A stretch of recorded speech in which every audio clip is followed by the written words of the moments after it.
En el episodio de hoy hablamos de salud integral con Ingrid Arias, que es naturópata y herbalista. Hablamos de cómo las enfermedades son señales de alarma, de la necesidad de tomar responsabilidad de nuestro propio cuerpo y de no conformarnos con quitar simplemente los síntomas. Ingrid nos comenta la importancia de llegar a la raíz de la enfermedad. Hablamos también de prevención, de una noción de salud como un cuerpo en equilibrio. Hablamos de bioindividualidad, de técnicas ayurveda y de muchísimas otras cosas más que tienen que ver con una salud holística en nuestra vida. Bienvenidos al episodio 112 de Viviendo lo Sagrado en lo Cotidiano. Viviendo lo Sagrado en lo Cotidiano. Una conversación entre amigas sobre lo divino y lo humano. Bienvenidos al primer podcast en español con su propio club del libro sobre temas de desarrollo personal, espiritualidad, mindfulness, meditación y vida consciente, con Wendy Bosch y Maui Moreno. Hola querida comunidad, bienvenidos a otro episodio de Viviendo lo Sagrado en lo Cotidiano. Yo soy Wendy Bosch. Y yo soy Maui Moreno. Y hoy tenemos el enorme placer de tener con nosotros a Ingrid Arias. Bienvenida, Ingrid. Bien halladas, chicas. Pero bueno, antes de que Maui la presente oficialmente, ¿no? Con la semblanza oficial, para decirles que un episodio que tenemos muchísimas ganas de hacer desde hace mucho tiempo, Ingrid, ¿no? Que lo comencemos a platicar, porque aunque si bien hemos hablado de la importancia de conectarnos con nuestro cuerpo, de escucharlo, etcétera, nunca hemos hablado de salud como tal, o sea, de salud integral. Así que hoy tenemos a una experta de expertas y con esto le paso la palabra a mi querida Maui para que la presente oficialmente y luego ya entramos de lleno a nuestra conversación con ella. Entramos en materia. Bueno, pues Ingrid hace 15 años descubrió la medicina natural y decidió reinventarse de directora de sucursal bancaria en su Tenerife natal a naturópata y herbalista. Para ello se mudó a Londres y estudió durante 5 años para obtener una doble diplomatura en naturopatía y medicina herbal en el prestigioso College of Naturopathic Medicine. En el camino decidió también formarse en terapia transpersonal y es así como nos conocemos las tres, de hecho, porque las tres somos exalumnas de la Escuela Española de Desarrollo Transpersonal. Y se formó en terapia transpersonal también a fin de ofrecer a sus clientes un tipo de terapia que tuviera en cuenta tanto lo físico como lo mental, lo emocional y lo espiritual. Y hoy por hoy trabaja desde sus consultas en las Islas Canarias, en Tenerife y en el Reino Unido y se especializa en problemas específicos de la mujer, como el desequilibrio hormonal, la infertilidad, la menopausia, etc. Y en enfermedades autoinmunes y en estrés. O sea que todos estos temas bastante importantes y bastante comunes y corrientes hoy en día, ¿no? Así que, de nuevo, bienvenida, Ingrid, es un placer tenerte aquí. Y bueno, después de esta presentación oficial, mi primera pregunta es, ¿por qué haces lo que haces ahora? Después de todo este camino de reinvención, ¿por qué? ¿Por qué llegaste hasta aquí? Sí, yo creo que a esta presentación le faltan los años locos de no saber, de estar perdida, de estar buscando pues lo que era mi profesión ideal o, tú sabes, ¿no? La idea del propósito, eso que todos tenemos y que yo creo que tenía excesivamente marcada desde muy pequeña y que me costó un disgusto además, cuando terminé COU, el antiguo COU, la selectividad, y no tenía ni idea de lo que hacer, ¿no? Di bastantes vueltas, como bien has dicho, Maui, estuve trabajando en muchas cosas, aprendiendo, y cosas que realmente pues me gustaban, me alimentaban la curiosidad natural, pero no me terminaban de satisfacer. Y bueno, este dar vueltas terminó con la llegada al mundo de mi gran maestro, ¿no? Que ya saben quién es, de mi hijo, ¿no? Pues problemáticas específicas de su salud, de bebé, de recién nacido, me hicieron buscar soluciones y las encontré en la medicina natural. Y bueno, y fue un descubrimiento, un momento de estos eureka, y de repente ya no salía de aquí la curiosidad, sino que salía de aquí, ¿no? Y así empezó No me costó, la verdad, que nada. Cuando estás esperando tanto tiempo algo, te lanzas de cabeza, ¿no? Y cuando llegó ese momento y esa claridad de lo que quería hacer y a lo que me quería dedicar el resto de mi vida, pues hice las maletas, me fui a Londres y la verdad que nunca he mirado para atrás. Fue la mejor decisión que tomé en mi vida. Con mucho coraje, la verdad, ¿eh? O sea, dejarlo todo atrás y, ¿no? Bastante coraje. ¿Y tú crees? No, la verdad que cuando la gente me dice mucho coraje, de verdad que te prometo que hace falta mucho más coraje para quedarte viviendo una vida que no te satisface que para hacer lo que tengas que hacer para estar en el camino que sabes que es tu camino. Y aparte de eso, es que la vida te ayuda tantísimo en cuanto te orientas a donde debes estar. Las puertas se abrieron tan fácilmente que, bueno, yo se lo cuento a otras personas que se han mudado a Londres, ¿de verdad que conseguiste piso desde Tenerife sin apenas... ¿Sabes cómo es Londres? O sea, pues para mí fue todo un camino de milagro tras milagro, de puerta que se iba abriendo y de confirmación de que realmente era donde tenía que estar. O sea, que realmente no me puedo colgar ninguna medalla de valiente porque no lo soy. No, pero creo que, bueno, aunque el mensaje que acabas de dar me parece sumamente poderoso, ¿no? El decir, en realidad tienes que tener más coraje para quedarte en la vida que no quieres vivir, ¿no? Que en el de tirarte a la piscina. Yo creo que sí requiere mucho coraje lo que tú y varias hacemos, porque muchas veces es más fuerte la necesidad de quedarte en la zona de confort, sea como sea, o sea, aunque haya sufrimiento, aunque haya lo que sea, que dar el paso porque, o sea, tú, claro, con tu mirada interior puedes ver las bendiciones o los milagros que llegaron, ¿sí sabes? Pero en el momento que vas a romper esa burbuja, para nada conoces qué va a suceder, ¿sí sabes? Entonces yo, o sea, sí creo que sí deberías de sentirte orgullosa de tu medallita, porque sí, o sea, sí requiere coraje. Hoy quizá cuando ves hacia atrás y ves todas las puertas abiertas, ¿no? Como que dices, ok, pero en ese momento tú no sabías nada. No, es cierto. Además estas son situaciones que se van a repetir en la vida porque volvemos a caer en la zona de confort una y mil veces, ¿no? Y otra vez volvemos a tener que dar ese paso. Vamos a quedar en tablas. Es un poco de coraje y un poco de fe también, ¿no? A veces Exacto. yo creo que una gran cantidad de fe y cada vez que lo haces y sale bien, esa fe pues se convierte en una experiencia y se reafirma y va creciendo. Y sigue. Oye, pero... sí, es verdad, no. Bueno, ¿vas tú o voy yo? Yo le quería preguntar, volver un poco a la pregunta inicial del por qué. En tu caso realmente fue porque tu hijo, pues, bueno, tenía toda una serie de desafíos a nivel de salud, ¿no? Tú te dedicas a la salud desde el punto de vista integral y ahora nos vas a comentar un poco esto, qué significa. Pero me parece interesante tal vez empezar para todas estas personas que nos están escuchando.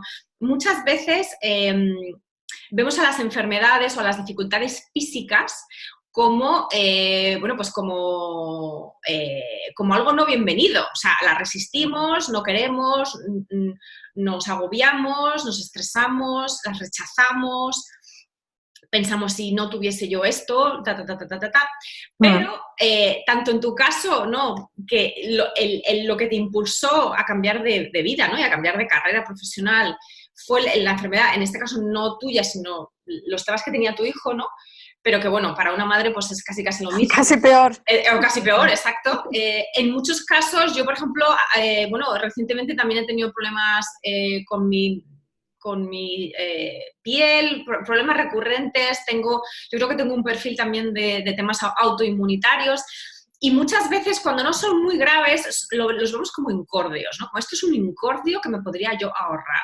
Claro. Pero en el fondo son como la palanca que nos hacen salir de la zona de confort, ¿no? Entonces, háblanos un poquito de cómo vemos las enfermedades convencionalmente y cómo las podemos empezar a ver de una manera mucho más abierta, mucho más confiada de que ahí hay algo, de que ahí hay un mensaje, de que hay un cambio que se tiene que realizar.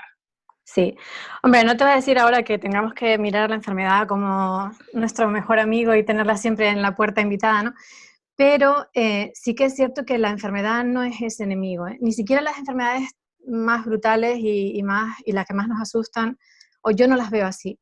Sí que las veo como alarmas, como señales de alarma que nos dicen, ojo, si sigues por este camino no vas a ir a buen puerto, ¿no? Y ese camino puede ser un camino físico, un camino mental, un camino emocional o un camino espiritual, ¿no?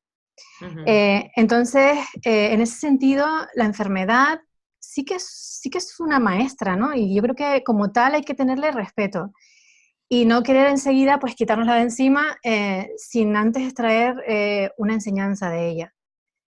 Ese es un problema que tenemos hoy en día. Otro problema que tenemos hoy en día es que pensamos que la enfermedad es pues algo que pillé por ahí, un virus, o no, y nos quitamos la responsabilidad personal, ¿no? En toda enfermedad siempre hay algo que nosotros, en lo que nosotros hemos contribuido, ¿no? Un porcentaje X está ahí porque nosotros la hemos llamado y la hemos creado. Y otro problema que tenemos también es que hoy en día nos conformamos con quitar los síntomas, ¿no? En parte somos cómplices de un sistema que está ahora mismo tratando la enfermedad simplemente como un conjunto de síntomas y vamos al médico y nos manda un ibuprofeno y nos vamos tan contentas porque nos ha desaparecido el dolor y ya está. Pero no queremos llegar a la raíz, ¿no? A la raíz del origen de esa enfermedad a nivel físico siquiera. Ni siquiera estoy hablando ya de temas más profundos. Pero por lo menos en ese sentido deberíamos ser un poquito más exigentes y más curiosos y exigirles a nuestros sistemas sanitarios, sea la rama que sea, que nos expliquen qué está mal con nosotros, ¿no? Y cómo podemos solucionarlo, no para ahora, sino para siempre.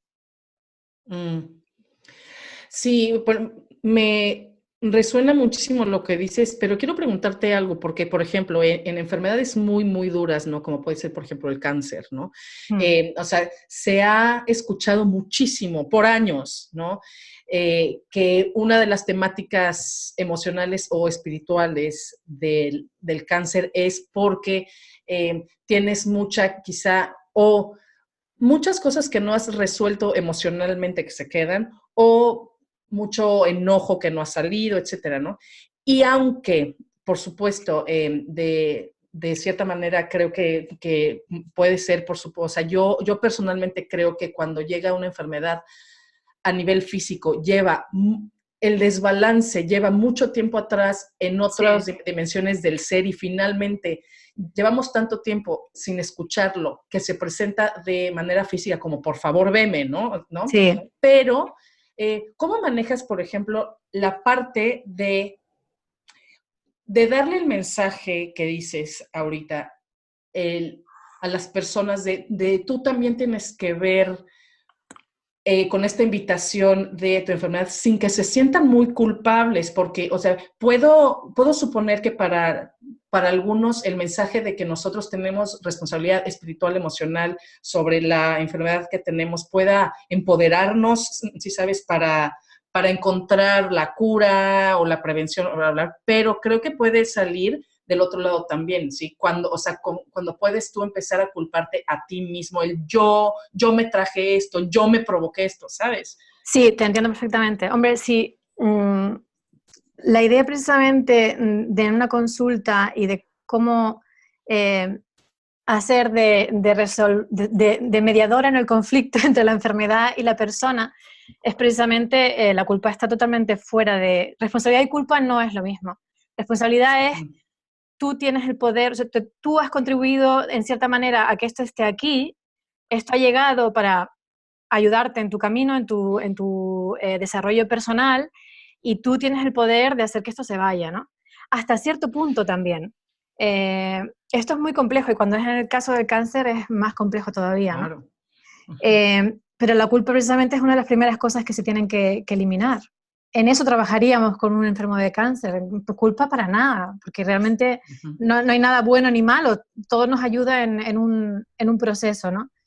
Entonces es simplemente orientar a la persona. Y tampoco soy yo la que le dice a la persona, tú eres responsable de esto. Yo creo que lo bonito es no decirle a las personas las cosas, sino que ellas las descubran. Es hacerles las preguntas adecuadas para que ellas entiendan por qué han llegado a esta situación. Cuando entienden por qué han llegado, ya está iluminada esa sombra, ¿no? Y ya no cabe la culpa. Para mí ya no cabría la culpa, sino cómo lo vamos a solucionar, o sea, cómo vamos a quitar eso. Porque muchas veces, por ejemplo, la causa de un cáncer, sin caer en simplicidades ni en quitar las causas físicas y, o sea, genéticas, y exactamente, o sea, no estamos hablando solamente de causas emocionales, pero si estamos hablando ahora de esas causas emocionales, la culpa sería una de ellas. Con lo cual, producir más culpa en el paciente sería totalmente contraproducente, ¿no? Es todo lo contrario, es liberarlo de la culpa y hacerle tomar el poder y la responsabilidad. A ver, empoderar a un paciente es una de las cosas más difíciles, porque todos, incluso los terapeutas, cuando estamos enfermos, nos volvemos tremendamente vulnerables y necesitamos a alguien que nos ayude, pero necesitamos a alguien que de alguna manera nos dé la mano, pero no nos arrastre, sino que nos ayude a caminar, ¿no? Que nos dé herramientas, que nos enseñe, que nos quite el miedo, que nos dé seguridad. Ahí trabajaríamos con un enfermo, por ejemplo, de cáncer, ¿no? Y yo creo que ahí eso es un punto muy interesante. En inglés hay una palabra que se llama advocate, ¿no? Que es como ser tu propio abogado, en el sentido de ser ser tu propio campeón o campeona, ¿no? O sea, al final, yo creo que el problema de cómo la mayoría de las personas se acercan a la sanidad o a la salud tal como les viene dada desde el punto de vista de la medicina convencional, es que nosotros somos pacientes, y pacientes implica pasividad. Es decir, nosotros recibimos la información, recibimos las instrucciones, recibimos la medicación. Y yo creo que tal vez, volviendo, ¿no?, a este tema de la enfermedad y la salud, hay que hacer como un cambio de chip, un clic en el que realmente sí implica que dejamos de ser pacientes y somos más... clientes tampoco me gusta la palabra, pero somos como más, sí, como abogados de nuestra propia salud, como partes interesadas en nuestra propia salud. Entonces, eso implica también que tenemos que informarnos más, que tenemos que buscar a lo mejor fuentes de información que no siempre nos van a llegar de la misma persona. Es decir, no podemos ir solamente al médico y que el médico nos diga esto, esto y esto, sino que también tenemos que hacer nuestras investigaciones, o tenemos tal vez que ver a otras personas, a otros profesionales. Entonces, claro, implica mayor responsabilidad y por lo tanto implica también pues más tiempo, más energía y tal vez un nivel de actividad o de activismo que la gente no está acostumbrado a ello, ¿no? Mira, ¿Tú va por ahí? Más bien es una actitud, porque yo pienso que cuando tú estás enfermo no es tu momento para volverte loco buscando respuestas tú mismo, porque ya hay personas que han estado estudiando miles de años, que ya bueno, pues que su área de expertise, como se diría en inglés, ¿no? Su área de especialización, sí, es esa. Lo que tienes que tener es la actitud de preguntar, de obtener de esas personas que ya saben tus respuestas. Entonces, lo que no puedes conformarte es con, primero, que ni siquiera te informen, porque hay profesionales que ni siquiera te informan, que se sienten ofendidos ante una pregunta. Es como si estuvieras poniendo en duda su profesionalidad, ¿no? Y esa no debe ser el camino. El camino debe ser informar y dar toda la información posible al paciente, pero toda la que el paciente también requiera. Para mí la palabra paciente, fíjate que no tiene esa connotación pasiva, porque para mí la paciencia es realmente una virtud, y en la enfermedad hace falta paciencia. O sea, realmente tú no puedes entrar en la enfermedad con ansia por curarte, sino que tienes que realmente tomar una actitud de, esto es un proceso y yo lo voy a pasar. Y esa para mí es la palabra paciente, ¿no? Necesitas paciencia y necesitas tiempo, y toda curación necesita también su tiempo. Pero fíjate que yo ahí sí que no recomendaría, y te lo digo por mí misma, o sea, cuando yo o alguien muy, muy, muy cercano a mí ha estado enfermo, es como que te cortocircuitas, ¿no? A la hora de incluso aplicar cosas que sabes perfectamente bien. Está bien buscar profesionales buenos y ponerte en sus manos. Imagínate qué estrés sería irte al peluquero y tener que estar atento de cómo te corta, no sé qué, irte al banco y realmente te habrán hecho las cosas bien.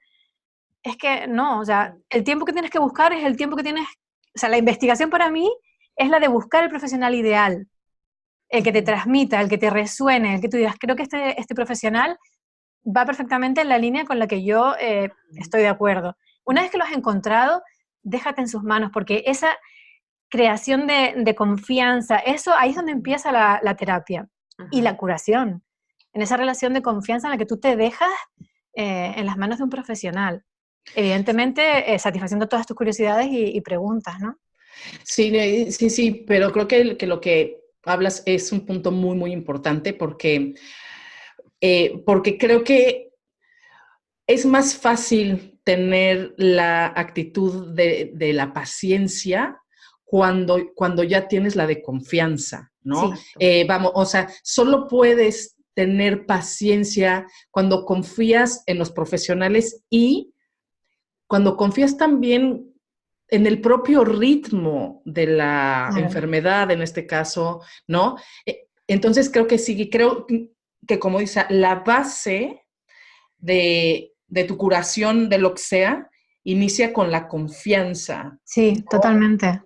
Porque creo que incluso sí, ¿no? Cómo elegimos muchas veces a los... Claro, cuando tienes la opción de elegir a tu médico, claro, o sea, quieres tú sentirte en buenas manos, pero no solo por la parte como de currículum que tenga, o sea, sino es lo que tú sientes emocionalmente con esa persona, o sea, cuando sientes que el otro, o sea, te soporta literalmente, ¿no? Como en este apoyo.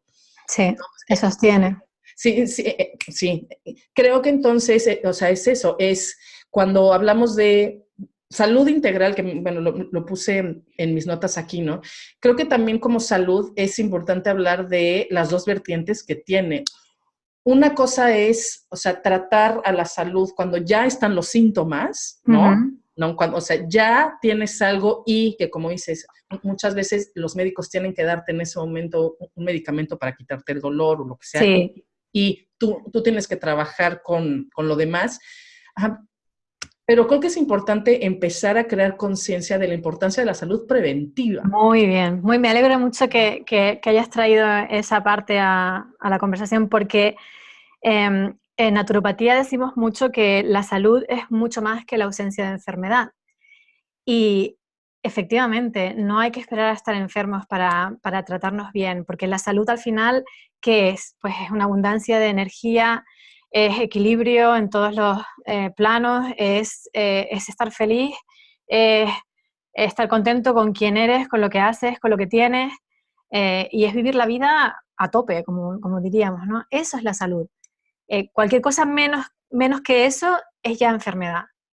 Y no tenemos que esperar a estar muy enfermos para darnos cuenta de que ya no estamos sanos. Entonces sí, la prevención es fundamental. Que al final prevenir simplemente es saber hacer las cosas, o sea, conocer tu cuerpo, tu mente, tu corazón y saber lo que necesitas para que todo esté bien. O sea, que prevenir realmente para ti es reconocerte, es conocerte bien, conocerte a fondo. Y esto a lo mejor es una buena, como un puente a una pregunta que yo tengo, que yo creo que también puede ser de interés para la gente, que es, la gente se suele enfermar de lo mismo repetidamente. O sea, solemos tener síntomas recurrentes o por lo menos, si no iguales, sí como dentro de un ámbito del cuerpo físico, ¿no? Entonces, no es que yo soy mucho de, pues eso, de infecciones, es que enseguida pues, se me pegan las infecciones, o es que yo soy un poco débil por ejemplo, de respiración, entonces pues cuando me dan infecciones siempre me afectan pues, al sistema respiratorio, o no, yo es que soy de tener siempre infecciones urinarias, o lo que sea, ¿no? Entonces, háblanos un poquito más de cómo desde tu perspectiva más integral, y esto tiene todo que ver con ese flujo, ¿no?, de doble vertiente entre mente y cuerpo. O sea, nuestros pensamientos, nuestro estado mental afecta a nuestro cuerpo físico y también nuestro cuerpo físico, obviamente, cuando no estamos bien, hace que entremos también en patrones mentales, ¿no?, de victimismo o de obsesión incluso. Y todo esto como que se manifiesta mucho con el tema de las enfermedades o de las sintomatologías recurrentes. Sí, es cierto. Bueno, con lo que decías de la relación cuerpo-mente, hay dos cosas muy curiosas. y que son las dos caras de la moneda, ¿no? Supongo que ustedes están familiarizadas con el doctor Edward Bach, que es el famoso, o Bach, como lo quieran llamar, El de las flores. creador de las flores.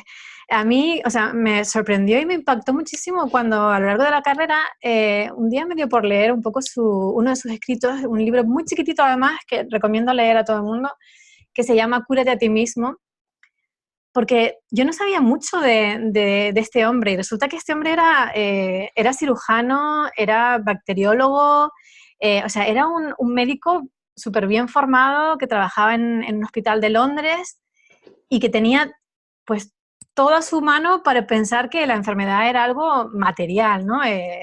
Como eran los postulados de Pasteur y de Koch, pues una bacteria causa un problema o tenemos un accidente que nos causa un problema. Y sin embargo este hombre se distanció tanto, para mí fue uno de estos iluminados bueno, que de repente adquieren un conocimiento, para mí, adelantándose a su tiempo, ¿no? Y él empieza a describir en su libro cómo el gran fracaso del sistema médico moderno, y estamos hablando de principios de los años 1900, o sea, principios del siglo XX, era que el enfoque tan materialista que estábamos dándole a la enfermedad, cuando la enfermedad en realidad se originaba en un plano que no era material, que no era físico, que era pues psicológico, ¿no? Y emocional. Y así fue como este hombre, a raíz también de una enfermedad propia, de repente se desploma un día mientras estaba en su laboratorio creando vacunas precisamente, se desploma por una hemorragia y resulta que tiene un tumor, tiene un cáncer y le dan 3 meses de vida, cáncer inoperable, 3 meses que se convirtieron en 20 años, porque a partir de ahí él cambia totalmente su perspectiva de cómo mira la medicina y se va a buscar pues aquellas emociones que lo han llevado a generar ese tumor, ¿no? Y el antídoto pues en las flores. Él se dio cuenta de que en la naturaleza hay elementos que vibran de una manera que, bueno, pues que contrarrestan la vibración negativa de una enfermedad, de una emoción, que a su vez da fruto a una enfermedad. Entonces, es sorprendente como cuando tenemos esa visión de que la enfermedad no se produce en un plano mental, físico, sino mental, de repente ahí tenemos una herramienta tremenda para trabajar y para ser nuestros propios terapeutas, ¿no? Porque nosotros tenemos acceso a nuestra psique, nosotros tenemos acceso a nuestras emociones y hay muchísimas cosas que podemos hacer para mejorar en este sentido. Y luego, la otra cara de la moneda para mí es el efecto placebo, que a mí me encanta el efecto placebo. A mí cuando la gente dice, no, eso no funciona, eso es el efecto placebo, yo digo, ¡qué bien! ¡Qué bien! ¿Y?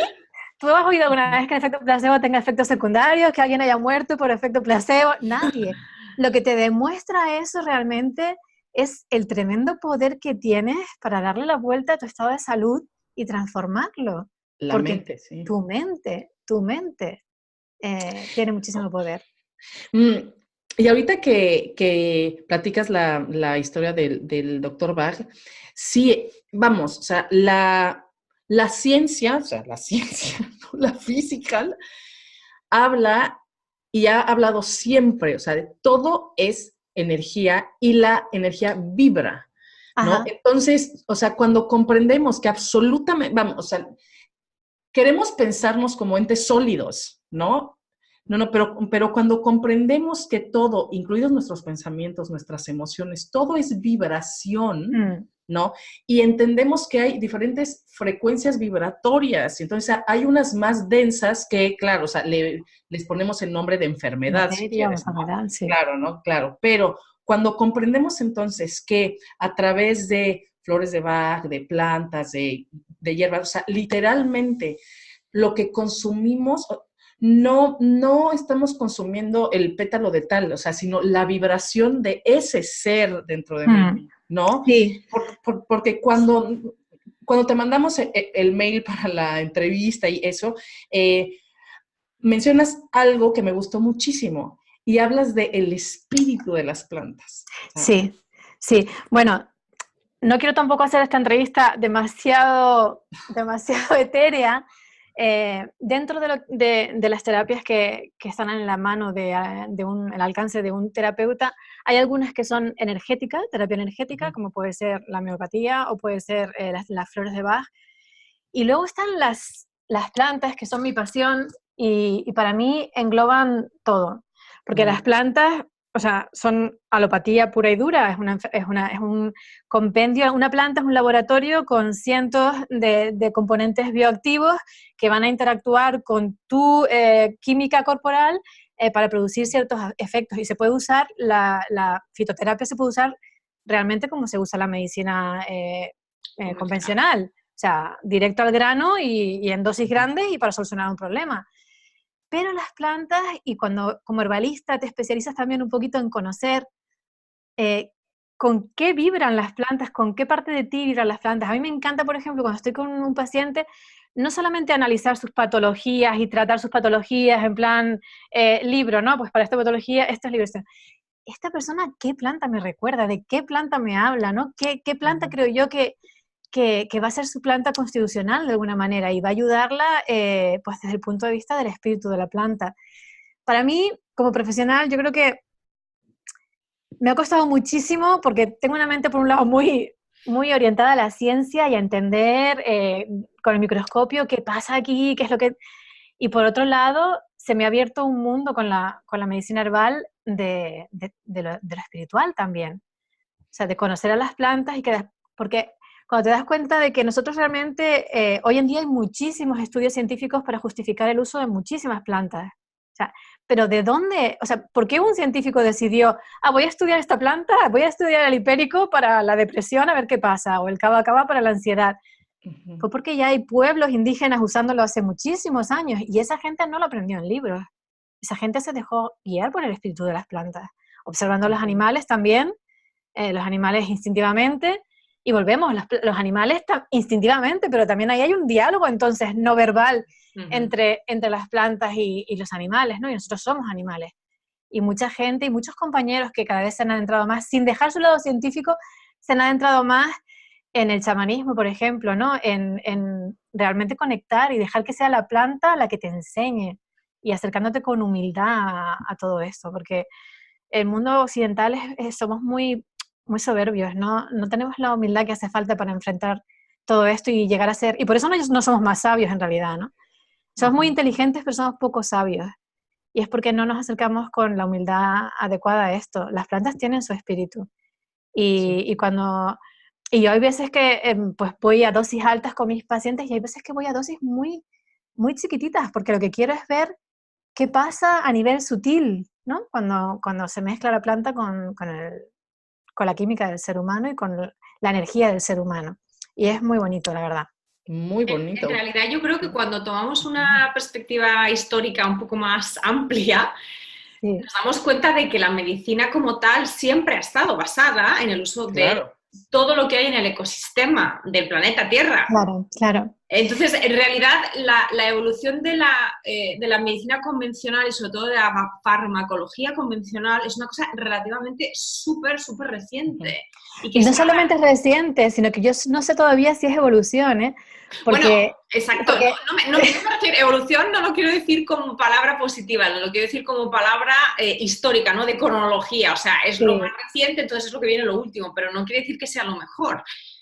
A mí me da la sensación, o sea, hay un lugar para cada medicina, hay un lugar para la medicina de emergencias, hay un lugar para usar los antibióticos cuando hay que usarlos, pero a mí lo que me gusta, por ejemplo, de la planta es que aunque nosotros como seres humanos hemos avanzado muchísimo y tenemos instrumentos hoy en día pues súper específicos para que nos den muchísima información, también es cierto que aún no comprendemos del todo, ¿eh? O sea, cuando un científico coge una planta, dice, bueno, vamos a ver aquí, hace una cromatografía y dice, vamos a ver aquí qué elemento es el que creo yo que está produciendo el efecto que yo quiero, ¿no? Y lo aíslo y lo meto en un bote y lo patento y lo vendo, pero resulta que tiene unos efectos secundarios que en la planta no tiene, porque en la planta tiene cientos otros elementos que van a contrarrestar la toxicidad posible o van a ayudar a detoxificar el hígado o van a apoyar el hígado de otra manera. Y ahí es donde hablo un poco otra vez de la soberbia y de la humildad, ¿no? Para mí la madre naturaleza sabe mucho más que nosotros aún. Nosotros podemos acercarnos, aprender de ella, pero intentar imitarla, por ejemplo, un betaglucano de una seta, que a mí me encantan las medicinales, ¿no? No se puede reproducir todavía en laboratorio. Mira que se ha intentado para poder patentarlo y venderlo no se puede aún, ¿no? Y sería una pena, porque en el momento que tú aíslas las cosas, tú aíslas la quinina de la corteza de la chinchona, y lo que consigues es un elemento que no es tan efectivo como cuando usas la planta en total, ¿no? La planta es más que la suma de sus partes, curiosamente. Pues, pues sí, claro, como nosotros, ¿no? O sea, somos Exactamente. más que simplemente un brazo o un pie o el Exactamente. cerebro, ¿no? No, pero, y claro, porque la naturaleza, pues es la sabiduría al Suprema. 100%, exacto, ¿no? Vamos, ahora, claro, o sea, siempre se ha sabido, pero ahora se habla mucho, ¿no? O sea, la comida es medicina, ¿no? Totalmente. No, cuando nos comemos, da igual, una naranja, estamos nutriéndonos no solo de la vitamina C de la naranja, etcétera, o sea, sino del sol de la naranja, del agua de la naranja, de la tierra, del árbol en donde creció, de las manos que la Que la recogieron cuidaron. para dártela. Sí. Claro, ¿no? Entonces, cuando comprendemos esto, y claro, o sea, toda la medicina que hoy conocemos llena de químicos, toda la medicina viene del mundo natural y ya está, Casi todas, sí, ¿no? casi todas. Sí, sí, sí. La medicina viene del mundo natural, pero como decías tú, es verdad que si consideramos a Hipócrates el padre de la medicina, pues una de sus frases conocidas mundialmente es pues que tu alimento sea tu medicamento, ¿no? Eh, el agua es alimento, o sea, el agua es alimento y es alimento para las células y es medicina. La hidroterapia se lleva usando pues desde hace siglos, ¿no? Cómo tú te alimentas, y eso es algo que se puede empezar a hacer desde ya, que no hace falta ir a ningún médico. O sea, empezar a comer de manera equilibrada, comiendo de todo y al mismo tiempo intentando no tomar cosas procesadas, intentando comprar alimentos ecológicos que no vengan pues llenos de pesticidas, sino que tengan todo lo bueno, el sol, la lluvia, toda la energía de esa planta que es un ser vivo, ¿no? Y que te va a llenar A nutrir. a nutrir, sí, de muchas formas. Tomar los alimentos lo más frescos posibles. Cuando cocinamos, pues no cocinar para dentro de 5 días, porque la fuerza vital está en el alimento fresco, ¿no? Todo eso son cosas que podemos hacer para, como hablamos al principio, prevenir la enfermedad, que es lo más bonito en realidad, no llegar a tener que sufrirla y no llegar a tener que recibir a esa amiga barra maestra, ¿no? Entonces, Ingrid, cuéntanos un poquito más. A nivel práctico, ¿esto cómo lo enganchas con lo que acabas de decir? ¿Cómo podemos, desde tu punto de vista, cómo podemos pasar a un modelo en el que dejemos de ir a ver a los profesionales de la salud solo cuando hay algo mal, cuando estamos enfermos, cuando tenemos síntomas que nos molestan, y pasar tal vez a tener como, pues eso, esa actitud más proactiva y también más preventiva de la salud? Es decir, desde tu punto de vista, ¿cómo sería el modelo ideal de gestión de la salud propia? Pues para empezar, ser muy ambiciosos con nuestra salud. Como te decía antes, no conformarnos con no estar enfermos. Aunque estés bien, ¿estás en tu momento óptimo? O sea, ¿realmente te levantas por la mañana y te comes el mundo? Si la respuesta es que no, infórmate. Hoy en día hay cursos online, hay miles de profesionales para todo, para aprender a comer, para aprender a aumentar tu energía, para traer equilibrio a tus hormonas. Si es, por ejemplo, lo que como mujer te está fastidiando cada mes, no tenemos por qué tener reglas dolorosas, ni tenemos por qué estar sufriendo síndromes premenstruales. Eso es un signo de enfermedad en realidad y de desequilibrio. Nuestras reglas deberían ser indoloras y no tendrían que estar nuestros maridos aguantando nuestras idas de olla una vez al mes. O sea, esos son síntomas de enfermedad. Si sabemos reconocerlos y nos volvemos ambiciosos y que lo que queremos es estar bien realmente, hay un montón de recursos por ahí. Y otra cosa que yo diría es, cuando busques a un profesional, haz de él tu maestro, o sea, sácale toda la información que puedas, convierte esa consulta en un estudio en el que tú vas ahí a convertir en un artista de tu propia salud. Y ese profesional te va a dar las herramientas y te va a enseñar cómo comer y además algo adaptado a ti, porque no hay que olvidar que somos individuos y que lo que a una persona le va bien, a otra persona no le va bien. Entonces aquí el zapato que sirve para todas las tallas no no vale, ¿no? Entonces, mi consejo sería eso, buscar un profesional que te informe, que te enseñe y que la información la tienes hoy en día en Internet, bueno, hay muchísimas Y yo cosas diría, gratuitas.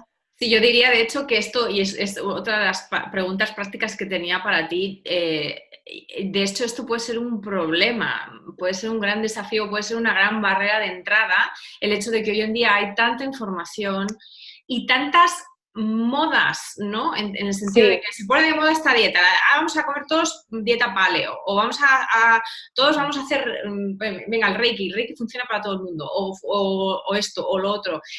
Ya sean cosas que se ven como más pasajeras o tradiciones milenarias como la medicina tradicional china, la acupuntura, el tema de las hierbas. O sea, cómo a nivel práctico a la gente que tenga interés en empezar un poco como a tomar las riendas de su salud desde este punto de vista más proactivo y más preventivo y más integral, ¿cómo recomendarías tú que empezasen? Si no saben por dónde empezar y tienen demasiada información o no saben muy bien por qué avenida tirar. bueno, yo creo que aunque no sepas muy bien por qué venir a tirar, hay algo que siempre te llama, ¿no? Hay algo que te gusta, pues hay gente a la que le encantan las terapias manuales, que van a darse masaje y se sienten súper bien. Yo además me doy cuenta de que cuando las personas se meten por el camino de lo mismo que hablábamos al principio con las puertas que se abren, los encuentros se producen también, ¿eh? A mí me viene gente que es totalmente afín a mi forma de trabajar. Y eso sucede de forma también un poquito orgánica. Cuando tú empiezas con la decisión, ¿no? La decisión es lo que cambia todo. Tú decides que tú quieres trabajar por tu salud, empiezas a mirar por ahí, evidentemente empiezas a aplicar también el sentido común, como tú decías, no te vas a sumar a cualquier moda que esté ahí, que sea. Yo recomiendo evitar cosas extremas, dietas que prohíben grupos de alimentos y cosas así, bueno, a no ser que sea por un motivo muy concreto, muy explicado y por poco tiempo, no suelen ser mi recomendación. Y simplemente eso, buscar profesionales que estén avalados, que estén colegiados, que tengan una formación, porque eso sí también es una pena, ¿no? Caer en manos de personas que luego te hagan coger un poquito de escepticismo a este tipo de cosas, simplemente pues porque no son personas que estén realmente formadas.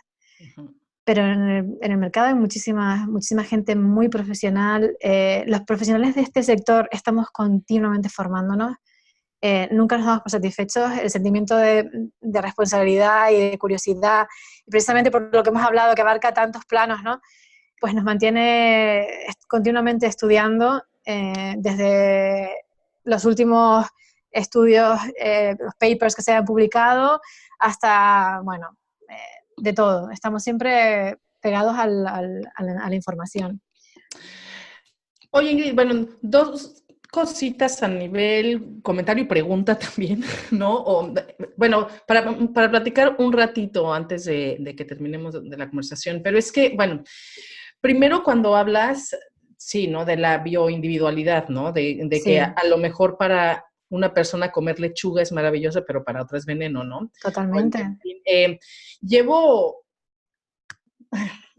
Comencé hace varios años, pero como que no seguí porque no era mi momento, ¿no? Pero ahorita llevo una semana muy interesada en el Ayurveda, ¿no? Sí, Que básicamente su filosofía primero es esa, sí. es cada persona es totalmente individual, Mm, ¿no? En todo sentido. Entonces, el Ayurveda trabaja a nivel integral, o sea, sí con mucha comida, sí con muchas hierbas, pero también con tratamientos físicos, con tratamientos energéticos, con ejercicios, bueno, con horas en el día, con las estaciones del año, con el sí, clima, ¿no? Con todo, pero muy enfocado al individuo, ¿no? De sí. para ti. Y bueno, o sea, la parte de cómo trabaja de manera integral la bioindividualidad me encanta, pero también esto de, o sea, con lo que he leído, tú sabes mucho más, obviamente, ¿no? Pero que habla también esta ciencia maravillosa de o sea, de verdad comprender la importancia de la digestión, pero no solo de la digestión física. O sea, cuando nosotros hablamos de digestión pensamos que es solo la comida y listo, ¿no? Pero no, estamos digiriendo todo el tiempo emociones, estímulos, cosas Información. visuales, todo, claro, ¿no? Entonces, cuando hablamos de la digestión para trabajar nuestra salud de manera integral, o sea, es comprender eso, que no solo estamos comiendo comida, ¿no? O sea, sino todo esto que está entrando y que dependiendo de cómo lo digiramos literalmente, entonces va a salir de nuestros sistemas o se queda, incluyendo las emociones y todo eso. Sí, sí, sí, totalmente. Luego se vuelve enfermedad, etcétera, etcétera. Exactamente. En Ayurveda además hay un término que es ama, que es aquello que no se puede ni digerir, ni eliminar, ni el cuerpo sabe qué demonios hacer con ello, ¿no? Y eso es verdad, esa es la basura que le damos a veces al cuerpo, a la mente o a las emociones, y que se queda ahí, ¿eh? Y se queda ahí y hace un daño tremendo, y pueden ser ideas, pueden ser emociones, o puede ser pues todo lo que nuestro cuerpo le introducimos en nuestro cuerpo que nuestro cuerpo no reconoce, ¿no? Grasas procesadas, que nuestro cuerpo dice, ¿esto qué es? O sea, no sé cómo disolverlo en bloques que yo pueda utilizar. ¿Y qué hago con esto? Boom, lo pongo ahí, lo pongo ahí, lo pongo ahí. Y al final ni lo elimina porque no tiene claro, porque no ha hecho nada con ello aún, ni lo asimila, ni lo convierte en energía, ni lo convierte en vitalidad, y lo que se convierte en enfermedad y en problema, ¿no?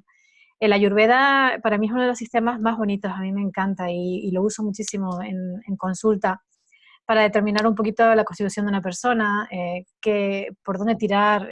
También las hierbas también tienen su energía, su parte energética, en cuanto que sean calientes o frías o intermedios, y que puedan exacerbar un estado u otro, ¿no? Y yo lo uso eso. A mí me parece que todos estos sistemas ancestrales de medicina son fabulosos, la medicina china tradicional y el Ayurveda. Piensa que los Vedas, que estuvieron como en el año 4000 sí, o 5000 antes de Cristo, Cristo. de Cristo, Sí. Ellos consiguieron prácticamente erradicar la enfermedad, eran cirujanos y todo, o sea, realmente aprendieron muchísimo. Lo que pasa es que en la historia de la humanidad hemos alcanzado grandes cuotas de conocimiento y luego se ha perdido y luego hay que volver a recuperarlo, ¿no? En la Edad Media, ¿cuánto no se perdió? Nosotros también teníamos en Occidente ese sistema que miraba la constitución personal, que es la medicina basada en los humores, no sé si te suena, el colérico, el melancólico, el flemático. Sí. Yo sé Pues exactamente cuál soy yo. Yo también. Yo también sé cuál eres tú. Todas somos bastante coléricas aquí. Bueno, pues estos sistemas eran bastante equivalentes. De hecho, cuando me pongo a estudiar la Ayurveda, me encantaría hacer una especie de compendio integrativo en el que equivale a qué, porque nosotros teníamos también ese tesoro de constituciones en nuestra medicina tradicional, hipocrática, galénica, pero lo perdimos por el camino, y hoy en día un médico ya no te mira a ver si eres de constitución flemática, más fría, no. Ya no te miran la lengua tampoco. Yo recuerdo cuando pequeña te miraban la lengua. Sí, dale, sí. La lengua es una fuente de información increíble en Ayurveda, en medicina china. Las uñas, ¿verdad? Y las uñas, el pulso. Una persona, los médicos chinos tradicionales a través del pulso te pueden escanear de arriba a abajo. Es increíble, es un arte.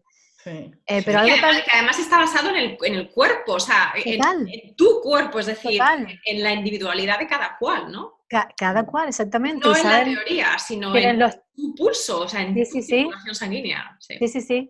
Eso además es un arte que tardas muchísimos años en adquirir, ¿eh? El saber escuchar los 3 pulsos, a qué órganos corresponden, pero es precioso cuando tienes ahí un escáner en tus dedos, ¿no?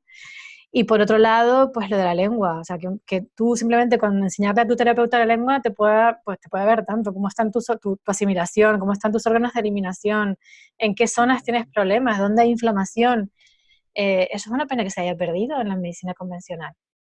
Sí, sí. Sí, wow, no, vamos, siempre lo platicamos mucho en el podcast, ¿no? Solo de el cuerpo, hay que conectarnos con el cuerpo, etcétera, etcétera, ¿no? Pero cuando de verdad comprendemos el milagro y toda la información y toda la qué belleza, magnificencia que es el cuerpo, ¿no? Sí, lo Eh, es. Es una toda obra de arte.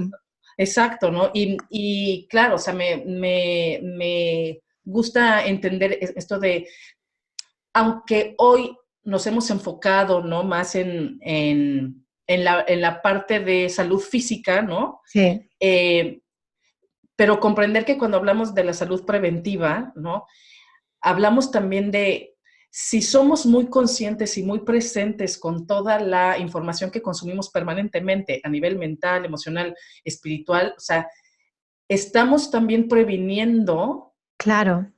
la salud física, ¿no? Porque si es verdad que el cuerpo es el último canal, por llamarlo así, o no, más bien el canal donde se hace evidente que hay algo, Mm, no, entonces, o sea, podemos también comprender muchas prácticas, ¿no? Como la meditación y con uf, otras cosas, ¿no? claro, Como medicina preventiva también, no solo totalmente. como prácticas espirituales etéricas, no, No, no, no, o no. sea, son medicina también, ¿no? Totalmente. Es como apagar el despertador antes de que suene. O sea, es realmente cuando tú estás tan conectado con tu cuerpo que puedes detectar pues desequilibrios antes de que lleguen a ser un problema. Evidentemente, claro que sí, que forma parte de la medicina preventiva. Pero de todas formas, yo quiero también terminar la entrevista con un mensaje positivo, y es que el cuerpo, esa máquina maravillosa de la que estamos hablando, tiene la capacidad de autosanarse, de autorregenerarse.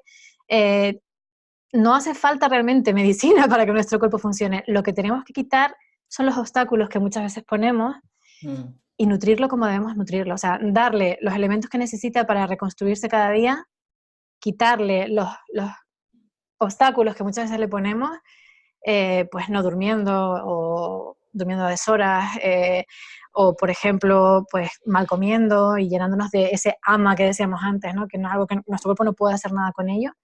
Si quitamos eso, solo con eso, nuestro cuerpo ya hace el resto. Piensa que nuestras células se renuevan cada X días. Todas las células de nuestro cuerpo se renuevan cada X días. Con lo cual, cada X días tenemos una oportunidad de empezar de cero, a darle a nuestro cuerpo lo mejor y a cuidarlo y es una máquina increíble, o sea, es increíble. Mm. Es, es Yo creo una que eso maravilla de la técnica. es un mensaje súper importante, Ingrid, Sí, porque realmente yo creo que como mentes andantes que somos también tenemos tendencia a objetivizar nuestro cuerpo como algo que no funciona o que no funciona bien o que se me ha roto, se me ha estropeado esto, o sea, como que no estamos a gusto, pero estamos objetivizando en muchos casos, cuando hablamos de enfermedades sobre todo, o de aquello que tenemos en nuestro cuerpo que no nos gusta o que no nos parece que está bien, estamos disociándonos, ¿no? Estamos como exacto. poniendo una Nuestro distancia cuerpo, sí, exacto, con nuestro cuerpo. Y yo creo que dentro de ese mensaje que nos acabas de dar también, a nivel no solamente de salud y de gestión de la salud, sino a nivel también de integración vital, o sea, integración de todo lo que somos, es importante aceptar, acoger, nutrir y entender profundamente que somos nuestro cuerpo. No tenemos un cuerpo, somos un exactamente, cuerpo. sí, Y nuestro cuerpo tiene unos poderes realmente impresionantes. Es decir, sí, que nosotros tenemos unos poderes realmente sí, impresionantes. sí, sí. Y sabe hacer todas esas funciones sin que nosotros tengamos que intervenir realmente. O sea, en qué poquitas cosas intervenimos nosotros, ni siquiera en nuestra respiración, ocurre cada día muchísimas, el palpitar de nuestro corazón, tantas veces al día sin que nosotros hagamos nada. Nuestros riñones filtran litros y litros de sangre sin que nosotros ni siquiera entendamos cómo sucede. Yo creo que también hay que tener una actitud de agradecimiento, Ujú. porque tenemos una máquina aquí increíble. No tenemos, somos. Uh -huh. Somos este compendio increíble de elementos que funcionan sin que nosotros tengamos apenas que darle un mantenimiento. Pero hay que darle lo mínimo. Sí. Descanso, aire puro, alimento, eso es lo mínimo. Ingrid, bueno, como siempre nos podemos quedar mucho tiempo y más hablando de, pues sí, de la gran maravilla y el milagro que es nuestro cuerpo, pero para cerrar esta maravillosa conversación, te queremos hacer la pregunta esencial de nuestro podcast, que es, para ti, ¿qué es lo sagrado y cómo lo vives en lo cotidiano? Pues para mí lo sagrado, yo creo que he descubierto hace poco lo que para mí es lo sagrado. Y yo creo que para mí lo sagrado es la energía vital que tengo y que he aprendido que no es ilimitada, que sí que se puede regenerar y se puede recargar, pero que yo solía regalarla mucho y ahora pues soy más consciente de ello, ¿no? De eso y del tiempo, como unidad que mide mi vida. Y bueno, pues vivo lo sagrado en lo cotidiano, intentando cada día dedicar mi tiempo y mi energía a cosas que conectan conmigo en mi corazón y en mi alma y en mi esencia, y dejando ir un poco aquellas cosas que no me nutren tanto. Y como te digo, no hace mucho que aprendí eso. Así es como lo intento hacer. Pues Ingrid, muchísimas gracias. A ustedes, chicas. Ha sido yo creo que ha sido una conversación no solamente fascinante, sino además súper útil. Yo la volveré a escuchar porque ahí has lanzado una cantidad de semillas doraditas de conciencia, ¿no? De toma de conciencia sobre esta relación mente-cuerpo, sobre cómo vemos a las enfermedades, cómo las podemos ver, cómo podemos ver a nuestra salud de una manera muchísimo más integral, de una manera muchísimo más positiva, de una manera muchísimo más empoderada también, más responsable. O sea que bueno, ha sido un auténtico lujazo, así que muchísimas gracias de nuevo por estar aquí. Un placer, de verdad. Siempre hablar con ustedes es un placer. Muchísimas gracias, Ingrid. Y querida comunidad, como siempre, muchísimas gracias. Vamos a amar a nuestro cuerpo, vamos a nutrirlo de verdad con la mejor comida que podamos, pero también con todo nuestro amor, con nuestra atención, con nuestra energía, que es lo más importante. Creo que es el gran mensaje. Vamos a prestarle nuestra atención, vamos a amar a nuestro cuerpo todos los días. Así que con esto, muchísimas gracias por siempre estar del otro lado, cada semana con nosotras. Les mandamos un abrazo muy, muy grande y nos escuchamos muy pronto. Chao. Un besito. Chao. Adiós. Chao.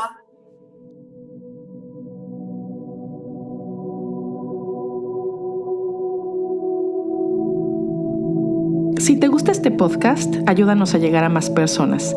Regálanos un me gusta, compártenos, suscríbete o déjanos una reseña en tu plataforma favorita. Recuerda que el conocimiento es para compartir. Si quieres profundizar en los temas de cada semana, solo intégrate a nuestra comunidad en Instagram en @sagradocotidiano o en Facebook en el grupo Viviendo lo Sagrado en lo Cotidiano. Y si quieres saber más de nosotras y de nuestros proyectos, visita nuestras páginas. La de Magui es maguimoreno.com y la mía, wendybosch.com. Gracias.